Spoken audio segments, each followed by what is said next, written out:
तो दोस्तों शुरुआत करते हैं ए विल अटेंडर एपिसोड 3 की। अब करीबन कई महीने बीत गए होते हैं तो फिर शाओ बाईचांस जांग दाई के भाई के साथ उस कंपटीशन में जाता है। वहाँ पर कॉम्पिटिटर बात कर रहे होते हैं, तभी वहाँ पर एक कैरेज आता है और उसमें से एक लड़की उतरती है। उस लड़की का नाम होता है हाओ शाओ में। हाओ शाओ में हाओ क्लैन से बिलोंग करती है और उसका जो बड़ा भाई होता है वो पहले से ही आउट ऑफ सेक्ट डिसिपल होता है। फिर जितने भी लोग होते हैं वो सारे दूसरी साइड जा रहे होते हैं, क्योंकि वहाँ पर शाओ बाईचांस जांग दाई और उसके भाई के साथ आता है।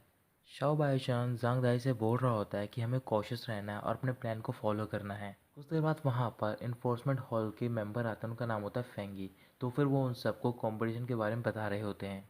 फिर वो कंपटीशन स्टार्ट हो जाता है।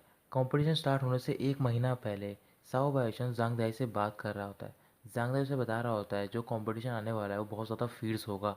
शाओ बाईचांस ने बोला होता है कि हम अपने आप को हमेशा पीछे रखेंगे, क्योंकि जितने मेंबर्स पार्टिसिपेट करेंगे वो ज़्यादातर डिस्क्वालीफाइड हो जाएंगे अपने आप ही। और जब आधे से ज़्यादा लोग डिस्क्वालीफाइड हो जाएंगे तब हम अपनी स्टार्टिंग करेंगे। और तब से ही वो लोगों को डॉज करने की ट्रेनिंग ले रहे होते हैं। फिर उसके बाद वो भी कंपटीशन में एंटर करते हैं और एक एक करके लेवल पार करते जा रहे होते हैं। आगे जाकर दो लोग एक स्टेज पर चढ़ रहे होते हैं, तो फिर वहाँ पर जो प्रेशर होता है वो बहुत ज़्यादा हाई होता है और वो चढ़ नहीं पा रहे होते। तभी वहाँ से शाओ बाइशन गुजरता है और उसे देखकर हैरान हो जाते हैं, क्योंकि शाओ बाइशन वहाँ से भाग कर जा रहा होता है। वो तीनों मिलकर सारे लेवल पार कर लेते हैं। फिर वो एक डोर के बाहर खड़े होते हैं। वहाँ पर फेंगी आता है और उन्हें बता रहा होता है कि तुम तीनों ने सारे लेवल पार कर लिए, और जैसे ही तुम इस डोर के अंदर जाओगे वैसे ही तुम आउटर सेक्ट डिसेबल बन जाओगे। फिर वहाँ पर कुछ और भी कॉम्पिटिटर पहुँचते हैं और वो उन तीनों को देखकर बोल रहे होते हैं कि शायद हम सब लेट हो गए हैं। साओ बादशाह फेंगी से बोल रहा होता है कि अभी हमें कुछ काम है, हम थोड़ी देर में वापस आएंगे। फिर वो जांग दहाई के साथ उन कॉम्पिटिटर के पास जाता है और उनसे बोल रहा होता है कि मैं फायर स्टोव किचन छोड़कर नहीं जाना चाहता हूँ, और मैं सोच रहा हूँ कि मैं अपने स्पॉट को गिव अप कर दूँ। ये बात सुनकर वो सारे हैरान हो जाते हैं। तो फिर शाओ बच्चन बोल रहा होता है कि हम सब ने बहुत ज़्यादा मेहनत करी है पिछले कुछ महीनों में, इस वजह से मैं अपनी स्पॉट्स को सिर्फ 200 स्पिरिट स्टोन में दे रहा हूँ। फिर जांग दहाई उन कॉम्पिटिटर के पास जाता है, उनसे बोल रहा होता है कि तुम सबको इस अपॉर्चुनिटी का फ़ायदा उठाना चाहिए। फिर वो सारे एक एक करके स्पिरिट स्टोन निकाल रहे होते हैं। ये सब देखकर फेंगियो को गुस्सा आ जाता है। फेंगियो बोल रहा होता है कि तुम सबने रूल्स ब्रेक करे हैं।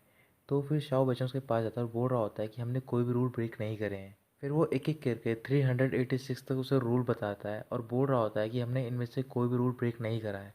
जब वो सारे रूल सुनते हैं तो फिर वो सारे देखकर चौंक जाते हैं।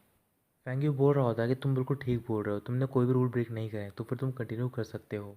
फिर शाओ बच्चन वापस जाता है और वो बोली लगा रहा होता है अपने स्पॉट के लिए। फिर वहाँ पर हाओ शाओ में पहुँच जाती है और वो शाओ बच्चन से बोल रही होती है कि जितना तुमने प्राइस लगाया है मैं उससे 10 गुना देने को तैयार हूँ। शाओ बच्चन उसकी बात मान जाता है। फिर वो एक और स्पॉट एक और कंप्यूटर को भेज देता है। अब सिर्फ एक स्पॉट बची होती है।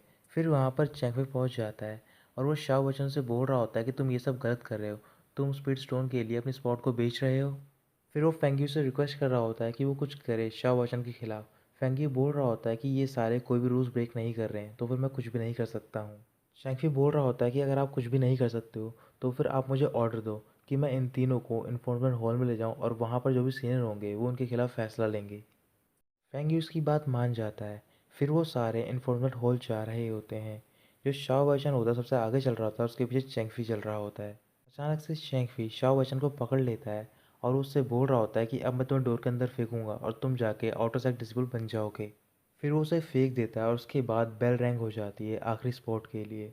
तो फिर जब सारे लोग देखते हैं तो फिर वो हैरान होते हैं, क्योंकि जो शाओ वचन होता है वो डोर के बाहर होता है, जो चेंगफी होता है वो डोर के अंदर होता है।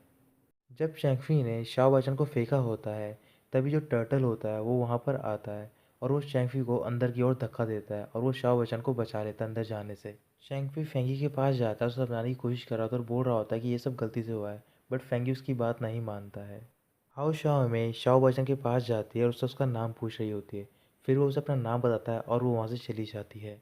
उन सबके जाने के बाद वो सब मिलकर अपने स्पिरिट जोन गिन रहे होते हैं और गिनने के बाद वो बहुत ज़्यादा खुश हो रहे होते हैं। तभी अचानक से वहाँ पर एक स्टॉर्म आता है। जांग दाई और उसके भाई को वॉलर कॉर्डन पीक पर ले जाया जाता है और जो शाओ बाओशन होता है उसे फ्रैग्रेंट क्लाउड पीक पर।